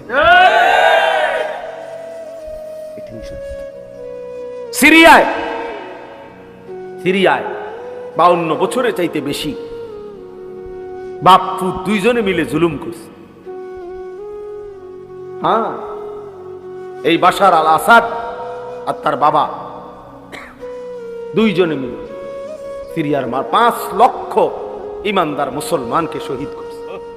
জানো মিয়া, অসংখ্য নারী, লাখো নারী ধর্ষিতা হয়েছে। ছোট মাসুম বাচ্চা 16 বছর হয়ে গেছে, এই জন্মের পর থেকে 16 বছর 18 বছর পর্যন্ত জেলখানাতেই বড় হয়েছে। যেদিন জেলখানা থেকে বের হয়েছে, তো সেদিন হয়তো 16 বছর 18 বছর। হ্যাঁ, এই 8ই ডিসেম্বর ঠিক এই বাশার আল আসাদ পতন হয়ে গেছে। তাইলে কারো পতন 16 বছরে হইতে পারে, কারো পতন 54 বছরে হইতে পারে, কারো পতন 950 বছরে হইতে পারে, কারো পতন 400 বছর পরে হইতে পারে। তাহলে ইসরায়েলের পতনও হবে, ইহুদি কুত্তাদের পতন হবে। কিন্তু আমি বন্ধু বলতেছি, আমার যে কথাটা, সম্মুখ যুদ্ধে মুসলমান বিজয়ী হবেই হবে ইনশাআল্লাহ। কিন্তু এই সাংস্কৃতিক যুদ্ধ, মনস্তাত্ত্বিক যুদ্ধ, এই আমাদের লেবাস, পোশাক, চলা ফেরা, আচরণ, উচ্চারণ, আখলাক, তাহজিব, তামাদ্দুন, এই পরাজয়, আমাদের এই ব্যর্থতা, এটা কিন্তু অনেক দিন ধরে চলতেছে। আমাদের এটা কিন্তু বড় লজ্জার বিষয়। আমরা না খাইয়া মরে যাইতে পারতাম, কিন্তু আমরা বেঈমানের মতো সাজবো কেন? আমি প্রয়োজনে না খেয়ে মরে গেলাম, ইমানদারের রক্ত কোনোদিনও বিফলে যায় না। মুমিনের প্রতি ফোঁটা রক্তে জান্নাতের হুরেরা হাসতে থাকে।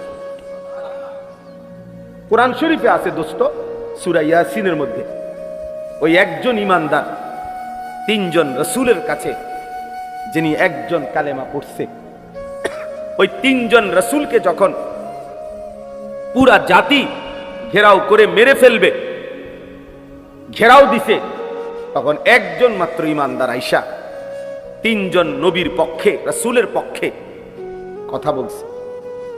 ওয়াজা মিন আকসাল মাদিনাতি রাজুলুন ইয়াসআ ক্বালা ইয়া কওমি ইত্তাবিউল মুরসালিন। তখন আমি সংক্ষেপে বলতেছি, ওই এলাকার লোকেরা ওই রাসূলদেরকে ছেড়ে এই একজন ইমানদারকে ঘেরাও দিয়া মারতে মারতে ওনাকে শহীদ করে ফেলছে। কিন্তু আল্লাহর কসম, কোরআন শরীফে আছে, সরাসরি সূরা ইয়াসিনের আয়াত, সূরা ইয়াসিনে আছে এটা। আল্লাহ তাআলা ঠিক মৃত্যুর মুখ, শাহাদাতের পূর্ব মুহূর্তে ওই একজন ইমানদারের জন্য আল্লাহ ফেরেশতাকে বলছে, ফেরেশতা আমার জান্নাত তার সামনে নিয়ে ধরো। যা ফেরেশতা যা, যা। ফেরেশতা আয়েশা তার জান্নাতটা সামনে আইনা এই শাহাদাতের মুহূর্তে ফেরেশতা বলছে, কিলা দুখুলিল জান্নাহ, এই আল্লাহর বান্দা জান দে জান্নাতে ঢোক। নাকি উদখুলিল জান্নাহ, উদখুল। আরে এখন ঢোক বেটা। ওরা মনে করতেছে তোরে মারতেছে, না ফেরেশতা বলতেছে আমি তোকে জান্নাতে রিসিভ করলাম। উদখুলিল জান্নাহ। ক্বালা ইয়া লাইতা কওমি ইয়ালামুন। ওই ঈমানদার তখন শেষ মুহূর্ত বলছে, হায় আমার জাতি, তোমরা যদি বুঝতা যে তোমরা তো আমাকে মারো নাই, বরং তোমাদের এই মারার বরকতে আল্লাহ আমারে মেরে মাফ করে দিছে আর আমারে সম্মানিত বান্দাদের অন্তর্ভুক্ত করে দিছে। বিমা গফারালি রব্বি ওয়া জাআলানি মিনাল মুকরামিন। আমারে মাফ করে দিছে আল্লাহ, আমার রক্তের ফোঁটায় আমার জিন্দেগীর গুনাহ মাফ। আমি সম্মানিতদের অন্তর্ভুক্ত হয়ে গেছি, আমি জান্নাতীদের অন্তর্ভুক্ত হয়ে গেছি। এজন্য ভাইয়া মুসলমান জিতবেই, কিন্তু তুমি যে চেহারায়, সুরতে, লেবাসে, পোশাকে হেরে গেলা, তুমি যদি ঘুরে দাঁড়াইতে না পারো, তুমি যদি ঘুরে দাঁড়াইতে না পারো, তখন কি হবে? তখন কি হবে বাপ? এক ওয়াক্ত নামাজ না পড়তে পড়তে এভাবে 10 বছর, এভাবে 20 বছর, একদিন যদি আর কোনোদিন আল্লাহ তাআলা আখিরাতের কথা মনে না করায়, হ্যাঁ, সারা রাত উলঙ্গ ছবি দেখতে দেখতে যে ছেলেরা ঘুমাও, শরীরটা নাপাক, নারী ছবি দেখলে এটা নিশ্চিত শরীর নাপাক হয়ে যায়। এই বীর্যপাতের কারণে শরীর তো নাপাক হইছে, এশার নামাজও পড়ো নাই, এক ওয়াক্ত নামাজও পড়ো নাই, এই অবস্থায় ঘুমায় এই রইলা, যদি এই ঘুম আর না ভাঙে, যদি এই অবস্থায় এক বোমার আঘাতে, এই আজকের পত্রিকা তো আসছে, ফিলিস্তিনি এক বাচ্চা 6 বছরের সাক্ষাৎকার দিছে, সে বলছে আমি আমার সাথীদের সাথে খেলতেছিলাম, হঠাৎ করে বোমা আসছে, পড়ছে, আমি বেহুশ হয়ে গেলাম, হুঁশ ফিরে আসছে আর আমি দেখি আমার হাতটা নাই। আমার হাতটা, আমার থেকে 6 বছরের মাসুম বাচ্চা বলতেছে, আমার হাতটা, আমার হাত ছুটা, আমার এই হাতটা আমার সাথে নাই, বোমার আঘাতে উড়ে গেছে। ইমানদার বোমার আঘাতে লাশ উপরের দিকে ওইটা ছিন্ন ভিন্ন টুকরা টুকরা হয়ে গেছে। এ যেন আরেক হামজা, এ যেন কি উহুদের সেই আমির হামজা, যার লাশকে টুকরা টুকরা করছিল বেঈমান। আমি মনে হয়েছে আমার এই কথা, হ্যাঁ ভাবছিলাম আমির হামজার মতো আর কেউ হবে না। আজ আমার ফিলিস্তিনের শহীদ, আবারও সেই উহুদের নবীর চাচা আমির হামজার, আমার তো মনে হয় ওই শহীদকে, উহুদের শহীদ আমির হামজা সালাম তুই আমার সাথে, আমি তোকে নিয়ে জান্নাতে দাঁড়াবো, আমি তোকে নিয়ে হাসরের ময়দানে দাঁড়াবো। এজন্য বন্ধু আমরা অনুরোধ করি তোমাদেরকে, বাবারা আপনাদেরকে অনুরোধ করি, আপনারা আপনাদের ছেলেদেরকে কিভাবে নামাজি বানাবেন ফিকির করেন, আপনারা আপনাদের মেয়েদেরকে কিভাবে পর্দানশীল বানাবেন ফিকির করেন, আপনাদের স্ত্রীকে কিভাবে নামাজি বানাবেন ফিকির করেন। এই ভাবনা ভাবেন, চোখের পানি ফেলে কাঁদেন, আলেমে দ্বীনের সাথে পরামর্শ করেন। আহারে বাপ, এই যে কয়জন বাবা আছেন আপনাদের কাছে অনুরোধ করি, চাচা আমার কথায় রাগ হইয়েন না, আপনাদের যাদের ছেলে নামাজ পড়ে না, মেয়ে পর্দা করে না, আপনি একজন ব্যর্থ বাবা। আপনি এই খাট পালং সোফা ফার্নিচার দেখাইয়া মুসলমানের কোনো সফলতা নাই। একজন মুসলমান শুধু তার 60 বছর পরে এই বাড়ি দেখাইলো, বিল্ডিং দেখাইলো, 10 শতক জমি দেখাইলো, সোফা ফার্নিচার দেখাইলো, এর মধ্যে মুসলমানের জন্য কমপক্ষে যাররা পরিমাণ কোনো কি নাই, কৃতিত্ব নাই। এর মধ্যে মুসলমানের কোনো কৃতিত্ব নাই। মুসলমানের কৃতিত্ব ঈমান, মুসলমানের কৃতিত্ব তাকওয়া। আমাদের বাংলাদেশের বর্তমান জাতীয় মসজিদের খতিব যিনি হযরত মাওলানা আব্দুল মালিক সাহেব দামাত বারাকাতুহুমুল আলিয়া, উনি বলছেন, ওনার এক লিখনির মধ্যে আছে যে সৌদি আরবে একজন ইঞ্জিনিয়ারের সাথে দেখা হয়েছে। তো ওই ইঞ্জিনিয়ার সাহেব বলছে, হুজুর আজকে 70 বছর যাবত আমাদের ফ্যামিলির ঐতিহ্য, ওই ইঞ্জিনিয়ার আরব দেশের, যে আজকে 70 বছর যাবত আমাদের ফ্যামিলির ঐতিহ্য যে এই ফ্যামিলির ছেলে মেয়ে যেই এই পৃথিবীতে ভূমিষ্ঠ হয়েছে এমন প্রত্যেকেই আমাদের ফ্যামিলির গত 70 বছরের সকলেই হাফেজ।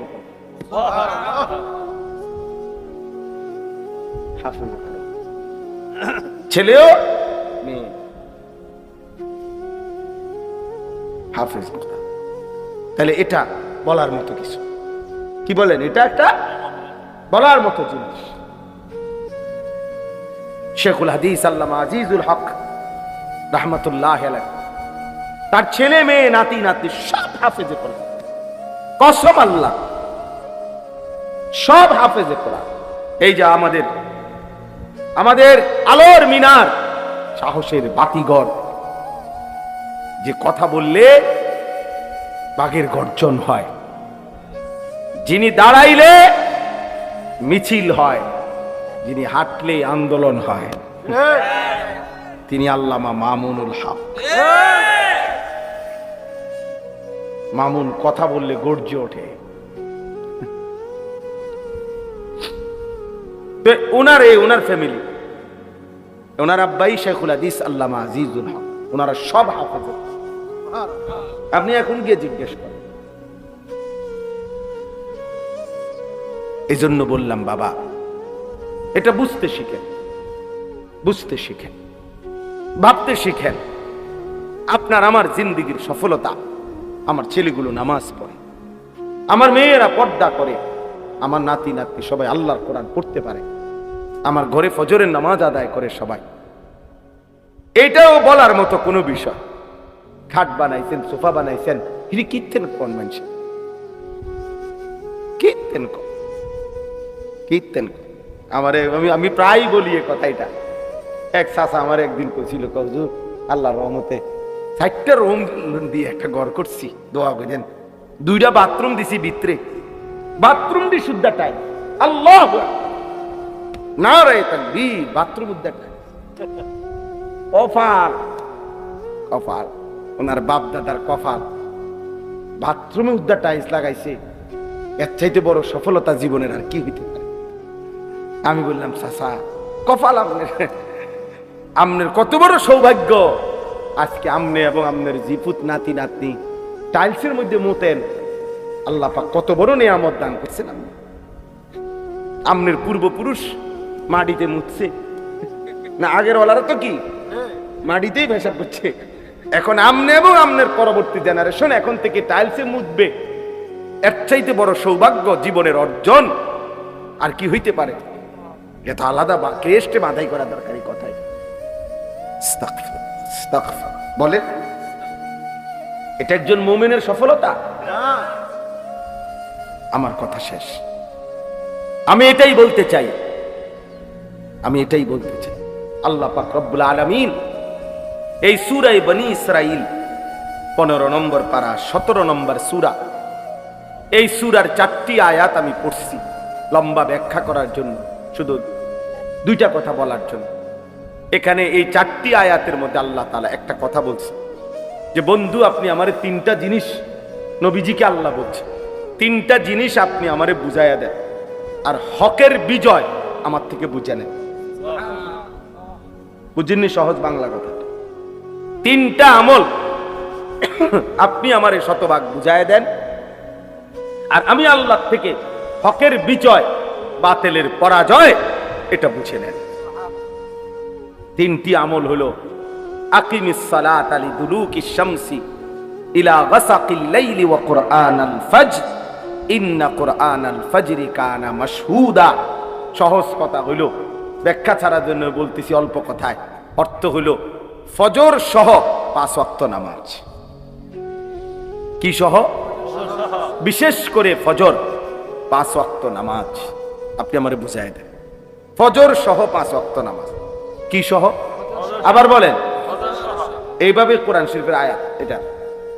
2 অমিনাল লাইলি ফাতাহাজ্জাদ বিহি নাফিলাতান লাক আসা আন ইয়াবআসাকা রাব্বুকা মাকামাম মাহমুদা। অর্থ হইল রাত্রি গভীরে তাহাজ্জুদ নামাজ। 5 ওয়াক্ত নামাজের অতিরিক্ত আর একটা নফল বিশেষভাবে আমারে বুঝায় দেন, নফল নামাজ, সেটা হলো তাহাজ্জুদ, রাতের গভীরের তাহাজ্জুদ। আর 3 নাম্বার ওয়াকুর রব্বি আদখিলনি মুদখালা সিদকিন ওয়া আখরিজনি মুখরাজা সিদক ওয়াজআলনি মিন লাদুনকা সুলতানান নাসীরা। সংক্ষেপ কথা হলো দোয়া। সংক্ষেপ কথা হলো কি? দোয়া। বেশি বেশি দোয়া করেন। 5 ওয়াক্ত নামাজ ফজর সহ আদায় করেন, রাত্রি গভীরে তাহাজ্জুদ পড়েন, বেশি থেকে বেশি কি করেন? এরপরে এই 4 নম্বর আয়াতে আল্লাহ বলেন ওয়াকুল জা আল হক। এরপরেই কইলাম, আমনে কইবেন যে জা আল হক, হক চলে এসেছে, ও জাহাকাল বাতিল, বাতিল ভাইগা গেছে। বাতিল পলাই। ইন্নাল বাতিলা কানা যাহুকা।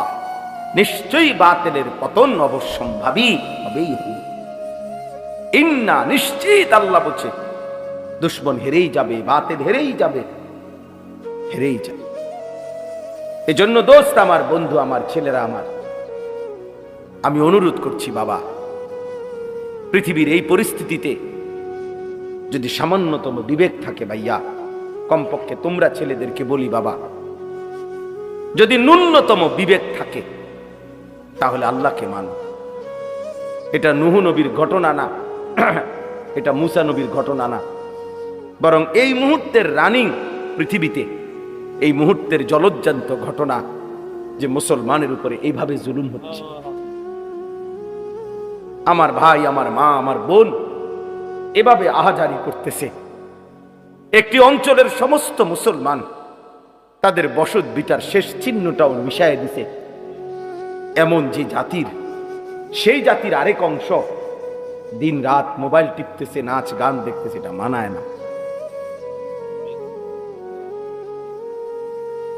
প্রিয় ভাই, এটা মানায় না। তোমার মায়ের এরকম কান্না দেখে তুমি নারী দেখবা, ছবি দেখবা, এটা ইনসাফ না। তোমার বোনের এত বড় বেইজ্জতি দেখে, আহাজারি দেখে, 6 বছরের 3 বছরের বাচ্চার 7 ঘন্টা 9 ঘন্টা লাইন ধরে একটা ছোট মাসুম বাচ্চা একটু স্যালাইনও না, একটু পানিও না পাচ্ছে না। আমার 3.5 বছরের একটা মেয়ে আছে, রাত্রে বেলা হয় আমার সাথেই ঘুমায়। আমি আমার এই ছোট মেয়েটা আমার বালিশের পাশে একটা গ্লাসে সবসময় পানি রাখি। আমি সব সময় দেখি আমার এই বাচ্চা মেয়েটা হঠাৎ হঠাৎ ঘুমের থেকে উঠা একটু পানি খায়,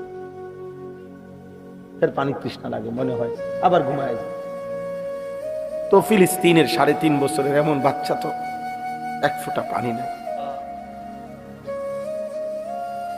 আমি রাতের 3:30 বাজে গেলেও আমার মেয়েটা সজাগ থাকে আমার জন্য, কসম আল্লাহ। 3টা 2টা বাজে তো আমি আসলে আমারে বুকে জড়াইয়া ঘুমায়। তো ফিলিস্তিনের 3 বছরের বাচ্চা মেয়ে, বাচ্চা ছিল, তার বাবা কোথায়, তার মা?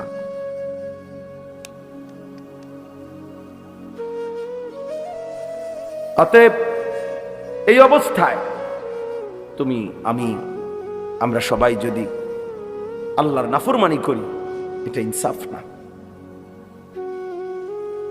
ফিলিস্তিন 77 বছর ধরে নির্যাতিত, কাশ্মীর 78 বছর 1947 থেকে নির্যাতিত, রোহিঙ্গা মুসলমান 61 বছর ধরে নির্যাতিত 1964 ইংরেজি থেকে তুমি হিসাব করো, আমার কাছে হিসাব আছে সব।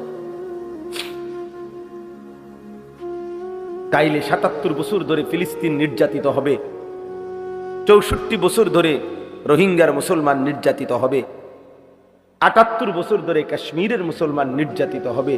তুমি বন্ধু কোনোদিন নির্যাতিত হবা না, এর নিশ্চয়তা তোমার কাছে কোত্থেকে আসবে? কথা বলেন না। আমাদের উপরে কখনোই কোনো মুসিবত আসবে না। প্রিয় ভাই, তুমি কেমনে বুঝলা? তুমি কেমনে বুঝলা? তুমি কেমনে এতটা নিশ্চিন্ত হইয়া গেলা যে তোমার উপরে কোনো মুসিবত আসবে না? তুমি এইভাবে আল্লাহর সাথে বিদ্রোহ করতেছ। এক ওয়াক্ত নামাজ নাই, সেজদা নাই, দিন নাই, রাত নাই, নারী, ছবি, নাচ, গান, মদ, জুয়া, সুদ, ঘুষ, মিথ্যা, চুরি, ডাকাতি, হারাম, নাফরমানি, জওয়ান কিংবা বুড়া, আমি কিংবা আপনি, নারী কিংবা পুরুষ, আমরা যেভাবে আল্লাহর নাফরমানি করছি, বলেন আমাদের উপরে কি কখনোই এমন আযাব আসতে পারে না? আল্লাহ আমাদেরকে বুঝ দান করেন, আল্লাহ আমাদেরকে কবুল করে নেন, আল্লাহ আমাদের জিন্দেগি সুন্দর করে দেন। এই আয়েশা সিদ্দিকা মহিলা মাদ্রাসা আল্লাহ তাআলা কবুল করে নেন। রাসূলুল্লাহ সাল্লাল্লাহু আলাইহি ওয়াসাল্লামের স্ত্রী আম্মা জান আয়েশা সিদ্দিকা রাদিয়াল্লাহু তাআলা আনহা, নবী সাল্লাল্লাহু আলাইহি সাল্লাম সবচেয়ে বেশি বিবিদের মধ্যে ভালোবাসতেন তাকে, আয়েশাকে। মাত্র 9 বছরে নবীজির ঘরে যখন উনি আসছে, তখন হযরতে আয়েশার বয়স ছিল 9। নবীজি সাল্লাল্লাহু আলাইহি সাল্লাম যখন ইন্তেকাল করছেন, তখন উনার বয়স হলো 18, মানে আয়েশা। তাহলে উনি নবীজির কাছে ছিলেন কয় বছর? বরাবর 9 বছর। এই 9 বছরে তিনি রাসূলুল্লাহ সাল্লাল্লাহু আলাইহি সাল্লাম থেকে এই পরিমাণ হাদিস শিখছেন, এই পরিমাণ দ্বীন শিখছে, কোরআন এবং সুন্নাহ, যে সমস্ত সাহাবীদের মধ্যে সবচেয়ে বেশি হাদিস বর্ণনাকারী সাহাবীদের তালিকায় 2 নাম্বার, সেকেন্ড এই আয়েশা। সব পুরুষ পিছে হালাই, শুধু ফার্স্ট হইল আবু হুরায়রা, আর এর পরের জনেই হযরতে আয়েশা সর্বাধিক হাদিস বর্ণনাকারী। এবং শুধু হাদিস বর্ণনাকারী, কিতাবে স্পষ্ট আছে নবীজির ইন্তেকালের পরে মৃত্যু পর্যন্ত আম্মা জান আয়েশা পর্দার আড়ালে থেকে সাহাবী, তাবেঈ তাদেরকে দ্বীন শিখাইতেন, ফতোয়া দিতেন, মাসআলা বলতেন। হযরত ওমরের জামানায় রাষ্ট্রীয় গুরুত্বপূর্ণ বহু মাসআলার সমাধান সিদ্ধান্ত নিছেন ওমরের মতো সাহাবীদেরকে নিয়ে হযরত আয়েশার ফতোয়ার আলোকে, আম্মা জান আয়েশার ফতোয়ার আলোকে। ইন্নামাল মাউ মিনাল মা, এই মাসআলার ফতোয়া আয়েশার ফতোয়া। এত বড় সাহাবিয়া ছিলেন তিনি, নবীজির প্রিয়তমা স্ত্রী ছিলেন। ওনার বরকতময় নামে এই মাদ্রাসা। মুসলমানের মেয়েদেরকে দ্বীন শেখা জরুরি। ওয়াযকুরনা মা ইউতলা ফি বুয়ুতিকুন্না মিন আয়াতিল্লাহি ওয়াল হিকমা, এ তো কোরআনের সরাসরি আয়াত, সূরা আহজাবের 34 নম্বর আয়াত। আল্লাহ ডাইরেক্ট বলছে, মুসলিম রমণীগণ, মুসলিম নারীগণ, তোমরা তোমাদের ঘর সমূহের মধ্যে আল্লাহর আয়াত এবং রাসূলুল্লাহর সুন্নাহ আলোচনা করো, পড়ো, শিখো, জিকির করো। আল্লাহর আয়াত এবং রাসূলুল্লাহর হিকমা মানে রাসূলের সুন্নাহ, এটা তোমরা তোমাদের ঘরে পড়ো। তাহলে মুসলিম নারী যদি দ্বীন না শিখে, সে তার সারা জিন্দেগি ঘরে আল্লাহর কোরআন পড়বে কিভাবে, রাসূলের সুন্নাহ পড়বে কিভাবে? আমার বিবি এরকম এক মহিলা মাদ্রাসায় পড়ুয়া আলেমা। তো আমার 4টা সন্তান আছে, এখন 2 ছেলে 2 মেয়ে। আমার এই 4 সন্তানের কোরআন শরীফের সবক, ওযু, নামাজ, সূরা কেরাত, দোয়া, কালাম, আলহামদুলিল্লাহ আমি কোনোদিনও আমার এই 17 বছরের বিবাহিত জীবনে আমি নিজের থেকে কোনোদিন শিখাইতে হয়েছে না, একটাও। আমার বিবি আমার 4 সন্তানকে প্রাথমিক যে দ্বীন শিখা, আলহামদুলিল্লাহ সেই তো শিখাইছে। তো সে তো দ্বীন শিখার বরকত। সেদিন যখন সারা বাংলাদেশ মিছিল করছে, আমরাও তো গেছি, মিছিল করছি ফিলিস্তিনের পক্ষে। এমনি বলতেছি, মহব্বত, আবেগে বললাম, তা আমার 7 বছরের যে ছোট ছেলে, আমার 2 ছেলের বড় ছেলে 13 বছর, আরে ছোট মিয়ারে আমি কইলাম আব্বু তুই যাইও না, তো ছোট মানুষ তুই এত লম্বা পথ হাঁটতে পারবি না মিছিলে। হয় যাইতে চাচ্ছিল, আমি মানা করছিলাম, কইলাম না সালমান যাইতেছে তুই যাইও না সফওয়ান রে। আলহামদুলিল্লাহ আমার বিবি বলছে যে না ওরও নিয়ে যান, ওরে আমি আমার পক্ষ থেকে দিলাম, আল্লাহর কসম ওরে আমি আমার পক্ষ থেকে দিলাম। হ্যাঁ, এক কন্যা, এক বোন, এক মেয়ে, এক মুসলিম নারী যদি দিন শিখে তো সে আখিরাতকে প্রাধান্য দেয়, আখিরাতকে প্রাধান্য দেয়। হযরতে আসমা রাদিয়াল্লাহু তাআলা আনহা, এই আয়েশা রাদিয়াল্লাহু তাআলা আনহার বড় বোন, ওনার ছেলে ছিল আব্দুল্লাহ ইবনে জুবায়ের রাদিয়াল্লাহু তাআলা আনহু, বিখ্যাত সাহাবী। উনি দুশমনের মোকাবেলায় যুদ্ধ করবে, শেষ কথাটা বলতেছি। তো ওনার আম্মার বয়স তখন, হযরতে আসমার বয়স তখন 100-র কাছাকাছি। উনি চোখে দেখে না, তখন অন্ধ হয়ে গেছিলেন শেষ বয়সে, চোখে দেখতেন না। তো শেষ হযরত আব্দুল্লাহ ইবনে জুবায়ের যুদ্ধের শেষ লড়াই করার জন্য রওনা দিয়ে রেডি হইছে। তো মার সামনে আসছে হযরতে আসমা। আয়েশা বলছে, মা তুমি আমার শেষবারের মতো বিদায় দাও, আজ আমি চূড়ান্ত যুদ্ধে বের হব, আর যদি শহীদ হই মা হয়তো আর ফিরে আসবো না, এই জন্য তুমি মা আমারে বিদায় দাও। আমি শাহাদাতের তামান্না নিয়ে এই হাজ্জাজের বিরুদ্ধে বের হলাম। তখন মা আসমা রাদিয়াল্লাহু তাআলা আনহা, উনি চোখে দেখে না, তো ছেলেকে কাছে টান দিছে, বুকের কাছে আনছে আর দোয়া করার জন্য, আদর করে দেওয়ার জন্য। হযরত আব্দুল্লাহ ইবনে জুবায়ের গায়ে হাত দিয়া, আমি নিজের কিতাবে পড়ছি, উর্দু কিতাবে, হাত দিয়ে সাথে সাথে হাত সরায় ফেলছে, হাত সরায় ফেলছে আর কি, সরায় বলছে বাপ। হযরতে আসমা বলতেছে, তুমি না বলে যুদ্ধে যাচ্ছ? বলছে হ্যাঁ মা যুদ্ধে যাচ্ছি। তখন তিনি বললেন, বাপ তুমি না এই মাত্র বললা শাহাদাতের জন্য যুদ্ধে যাচ্ছ? বলছে হ্যাঁ মা শহীদ হওয়ার জন্য যাচ্ছি। তখন হযরতে আসমা বললেন, তাহলে আব্দুল্লাহ গায়ের মধ্যে লৌহ বর্ম পড়লা কেন, লোহার পোশাক পরলা কেন? আর লোহার পোশাক পরে তো শহীদ থেকে বাঁচতে চাচ্ছ, খুলে দাও বাপ, খুলে ফেলো এটা, তুমি না শহীদ হইবা। তো মায়ের আদেশে হযরত আব্দুল্লাহ ইবনে জুবায়ের লোহার পোশাক খুলে ফেলছে। বলছে হ্যাঁ মা এবার দোয়া করে দাও। বলছে যা বাপ দোয়া করে দিলাম। এরপরেই তিনি শাহাদাত। এই হলো মুসলিম নারী, ইমানদার নারী। এজন্য সবাই নিজেদের মেয়েদেরকে দ্বীন শিখাবেন, আখলাক শিখাবেন, ছেলেকেও মেয়েকেও। আল্লাহ তাআলা তৌফিক দেন, কবুল করেন, এই মাদ্রাসায় আল্লাহ তাআলা বরকত দান করেন, আমিন। আলহামদুলিল্লাহ রাব্বিল আলামিন। মাওলায়ে করিম আপনি মাফ করে দেন, রব্বে করিম আপনি মাফ করে দেন, মেহেরবান মাওলা আপনি মাফ করে দেন, আয় আল্লাহ আপনি মাফ করে দেন, পেছনের জিন্দেগির গুনাহ মাফ করে দেন, আগামী জিন্দেগি ঈমান আমল দ্বারা ভরপুর করে দেন, বাকিটা জীবন কাজে লাগাবার তৌফিক দান করেন। জওয়ান যুবক ছেলেগুলোকে মাওলা বদলে দেন, নামাজি বানান, আখলাকওয়ালা বানান। মজলুম ফিলিস্তিনের জন্য আল্লাহ এই যুবকদেরকে আগামীর জিহাদের জন্য আল্লাহ আপনি কবুল করে নেন, আল্লাহ আপনি কবুল করে নেন।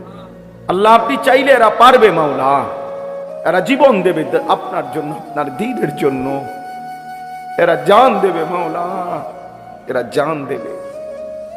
আল্লাহ সমস্ত কবরবাসীদেরকে মাফ করে দেন, এই মাদ্রাসা খানা কবুল করে নেন, মাদ্রাসা কবুল করে নেন, মাদ্রাসার জরুরত পূরণ করে দেন, ছাত্রী মিলায় দেন, শিক্ষক শিক্ষিকা মিলায় দেন, এলাকাবাসীকে মাদ্রাসার প্রতি মহব্বত ওয়ালা বানিয়ে দেন, এলাকাবাসীর দিল মদিনার আনসারদের মতো বানিয়ে দেন, সমস্ত কবরবাসীদেরকে মাফ করে দেন, কিয়ামত পর্যন্ত কবরের আযাব মাফ করে দেন।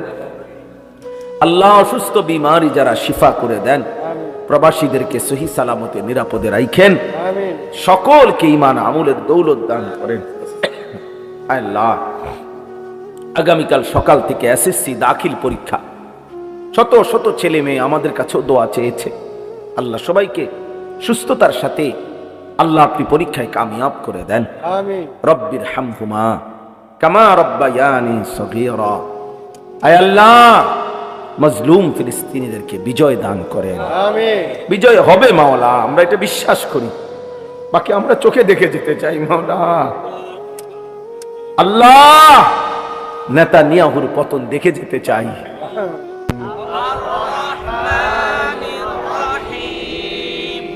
মালিকি ইয়াউমিদ্দিন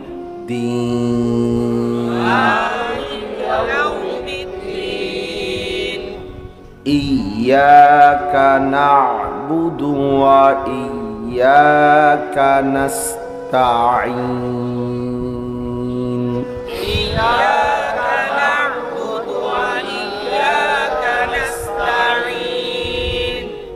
اهدنا الصراط المستقيم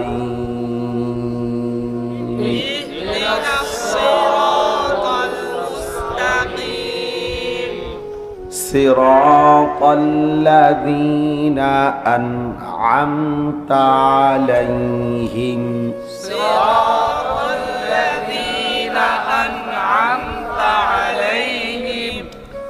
غير المغضوب عليهم ولا الضالين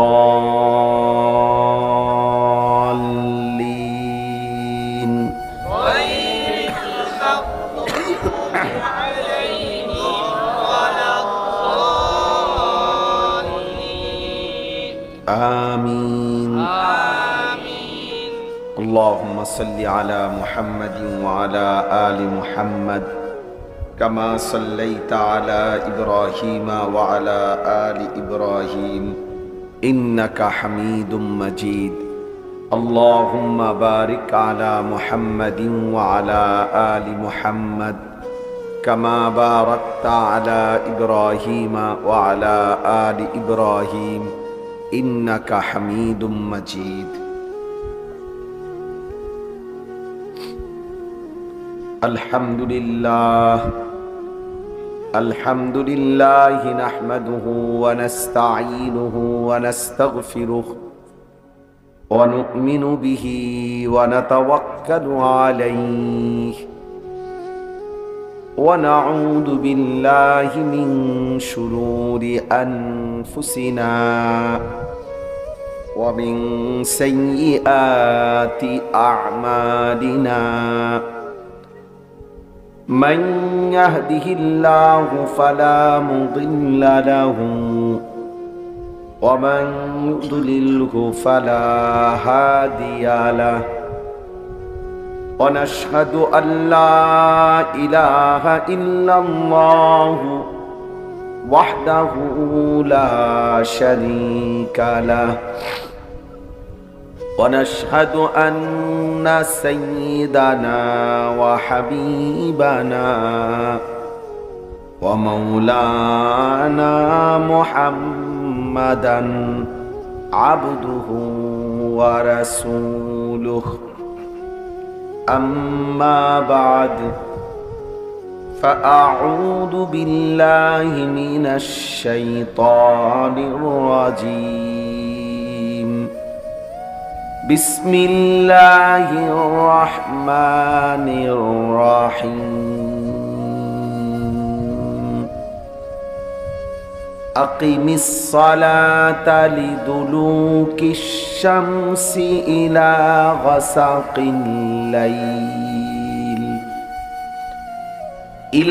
غسق الليل وقرآن الفجر إن قرآن الفجر كان مشهودا ومن الليل فتهجد به نافلة لك عسى أن يبعثك ربك مقاما محمودا وقل رب أدخلني مدخل صدق وأخرجني مخرج صدق وأخرجني مخرج صدق واجعل لي من لدنك سلطانا نصيرا وقل جاء الحق وزهق الباطل إن الباطل كان زهوقا صدق الله مولانا العظيم وقال نبينا صلى الله عليه وسلم الجهاد ماض إلى يوم القيامة اللهم صل على محمد وعلى آل محمد كما صليت على إبراهيم وعلى آل إبراهيم إنك حميد مجيد اللهم بارك على محمد وعلى آل محمد كما باركت على إبراهيم وعلى آل إبراهيم إنك حميد مجيد سبحانك لا علم لنا إلا ما علمتنا إنك أنت العليم الحكيم আলহামদুলিল্লাহ আল্লাহ পাক রব্বুল ইজ্জত জুল জালাল ওয়াল ইকরামের ফজল কারাম রব্বুল আলামিনের অপরিসীম ইহসান মেহেরবানি দয়া আল্লাহ তাআলা আমাদেরকে আজ 9 এপ্রিল 2025 রোজ বুধবার বিবাড়িয়া জেলা নবীনগর উপজেলাধীন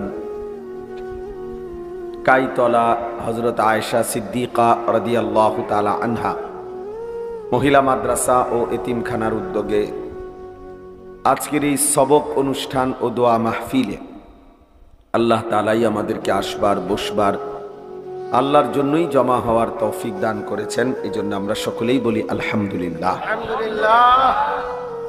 ছেলেরা বাবা, আমি একদম অল্প কিছুক্ষণ সময় কথা বলবো। আমি এমনিতে একটু খুব অসুস্থ, আজকে ঈদের পর থেকে আমার ঠান্ডা কাশি অনেক বেশি। আজকেও আমি কুমিল্লা মুন হসপিটালে বড় ডাক্তার দেখাইছি, অনেক পরীক্ষা নিরীক্ষা দিছে। তো এই জন্য আমি সবার কাছে অনুরোধ করছি, তোমরা ছেলেরা ভাই একটু সময় বসো। বেশিক্ষণ না, আমি দেরি করব না। তোমরা মহব্বতের সাথে আসছো ভাইয়া, এই জন্য অনুরোধ করলাম। কষ্ট করে হলে সবাই কথা বলে না, সবাই আমি বলতেছি, আমারে বলতে দেন। আর যারা ভিতরে বসছেন একটু আগাইলে মহব্বত করে প্রত্যেকে একটু একটু আগায় বসলে সওয়াব হবে। আরেকজন যদি আরামসে বসতে পারে তো তার বসার নেকিও আপনি পাবেন। এই জন্য বাবারা সবাই মিলে একটু সামনে আগায় বসে। এখনো জায়গা আছে সামনে, এখনো ফাঁকা ফাঁকা জায়গা আছে। ফাঁকা জায়গা পূর্ণ করে বসলে খুব নেকি, খুব নেকি।